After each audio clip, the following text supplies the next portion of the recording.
भारत में पहली बार ऐसा ऐतिहासिक फैसला सामने आया है जिसने पूरे देश में जीवन और मृत्यु के अधिकार को लेकर बड़ी बहस छेड़ दी है। ये मामला 32 वर्षीय युवक हरीश राणा से जुड़ा है, जो पिछले लगभग 13 साल से कोमा की हालत में था और अब भारत के सर्वोच्च न्यायालय सुप्रीम कोर्ट ऑफ इंडिया ने उसे इच्छा मृत्यु यानी पैसिव यूथनेशिया की अनुमति दे दी है। ये फैसला भारत के इतिहास में पहली बार किसी व्यक्ति के लिए सीधे लागू किया गया है, इसलिए इसे एक ऐतिहासिक और संवेदनशील निर्णय माना जा रहा है।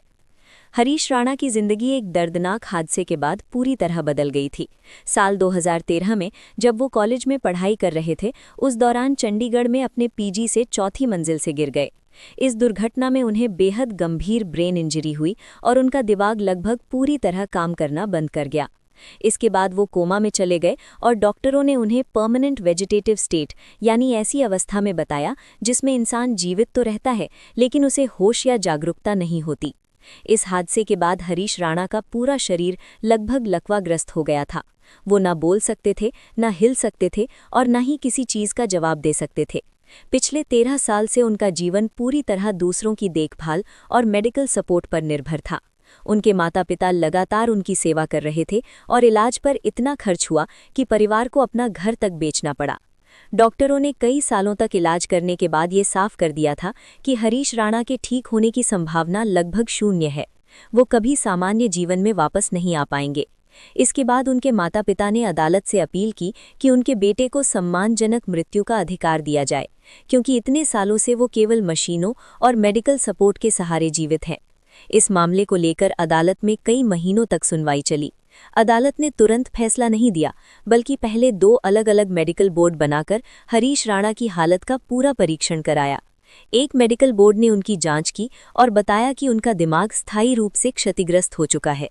इसके बाद दूसरा मेडिकल बोर्ड दिल्ली के बड़े अस्पताल all India institute of medical sciences में बनाया गया, जिसने भी यही निष्कर्ष दिया कि उनके ठीक होने की कोई संभावना नहीं है।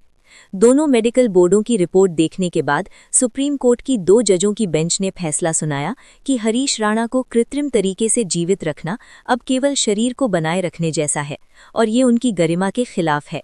अदालत ने कहा कि भारत के संविधान में जीवन का अधिकार केवल जीवित रहने का अधिकार नहीं, बल्कि सम्मान के साथ जीवन और सम्मान के साथ मृत्यु का अधिकार भी है। कोर्ट ने आदेश दिया कि हरीश राणा को पैलिएटिव केयर यूनिट में शिफ्ट किया जाए और वहीं डॉक्टरों की निगरानी में पैसिव यूथनेशिया की प्रक्रिया लागू की जाए। पैसिव यूथनेशिया का मतलब ये नहीं होता कि मरीज को कोई जानलेवा इंजेक्शन दिया जाता है। भारत में सक्रिय इच्छा मृत्यु यानी लीथल इंजेक्शन अभी भी गैरकानूनी है। पैसिव यूथनेशिया का मतलब होता है कि मरीज को जीवित रखने वाली कृत्रिम चिकित्सा सहायता धीरे धीरे बंद कर दी जाती है ताकि शरीर प्राकृतिक रूप से जीवन समाप्त कर सके। हरीश राणा के मामले में उन्हें खाना और पानी एक मेडिकल ट्यूब के जरिए दिया जा रहा था, जिसे क्लिनिकली असिस्टेड न्यूट्रिशन कहा जाता है। कोर्ट ने आदेश दिया कि इस ट्यूब के जरिए दी जाने वाली पोषण और अन्य जीवन सहायक उपचार धीरे धीरे बंद किए जा सकते हैं।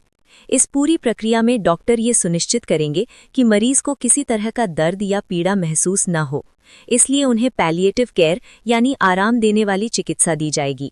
इसमें दर्द कम करने वाली दवाइयाँ, शरीर को आराम देने वाली दवाइयाँ और सांस लेने में सहायता देने वाली देखभाल शामिल होती है।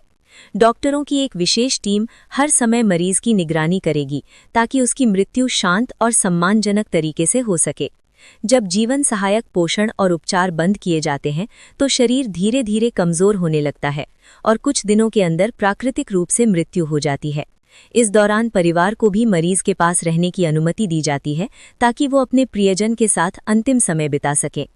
इस फैसले ने पूरे देश में एक नई बहस शुरू कर दी है कि क्या इंसान को असहनीय और निराशाजनक मेडिकल स्थिति में सम्मान के साथ मृत्यु चुनने का अधिकार होना चाहिए। कई लोग इसे मानवीय और संवेदनशील फैसला बता रहे हैं, जबकि कुछ लोग इसे नैतिक और धार्मिक दृष्टि से जटिल मानते हैं। लेकिन सुप्रीम कोर्ट ने अपने फैसले में साफ कहा कि अगर किसी व्यक्ति के ठीक होने की कोई संभावना नहीं है और वो केवल मशीनों या मेडिकल ट्रीटमेंट के सहारे जीवित रखा गया है, तो ऐसी स्थिति में उसे सम्मानजनक मृत्यु का अधिकार मिलना चाहिए। हरीश राणा का मामला इसलिए भी ऐतिहासिक माना जा रहा है क्योंकि भारत में पहले केवल सिद्धांत रूप में पैसिव यूथनेशिया को अनुमति दी गई थी, लेकिन किसी व्यक्ति के मामले में पहली बार अदालत ने सीधे इसे लागू करने की अनुमति दी है। आज ये मामला केवल एक व्यक्ति की कहानी नहीं, बल्कि जीवन, पीड़ा, परिवार के संघर्ष और इंसान की गरिमा से जुड़ा एक बड़ा सवाल बन गया है।